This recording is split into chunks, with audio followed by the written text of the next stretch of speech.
Ma question s'adresse à Monsieur le Premier ministre. À vrai dire, j'aurais aimé pouvoir interroger directement le Président de la République, car c'est lui qui, le 13 septembre dernier, a reconnu la responsabilité de l'État dans la disparition de Maurice Audin en juin 1957.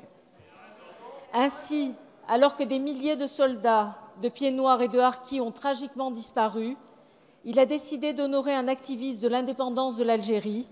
Quelle douleur pour tous ceux qui ont défendu notre pays au péril de leur vie. Si le président veut s'intéresser à l'histoire, il doit la regarder des deux côtés et arrêter de sélectionner entre les mémoires. Mais une nouvelle fois, il a choisi ceux qui se sont battus contre la France, comme il l'avait fait déjà à Alger en qualifiant la présence française de crime contre l'humanité.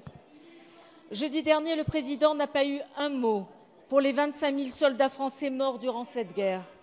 Pas un mot non plus pour des milliers de Français d'Algérie disparus. Ce n'est pas leur génération qui avait colonisé ces terres. Ils étaient nés et vivaient paisiblement dans des départements français. Ils ont été abandonnés à leur triste sort. Ce fut le cas notamment le 5 juillet 1962. Des centaines de nos compatriotes ont été tués en une seule journée à Oran, comme le rappelle le récent documentaire de Georges-Marc Benamou. Alors, Monsieur le Premier ministre, ma question est simple. Le président va-t-il enfin s'intéresser à toutes les souffrances et reconnaître aussi la responsabilité de l'État pour les Français d'Algérie, les harkis et les soldats disparus ou assassinés après les accords d'Évian ?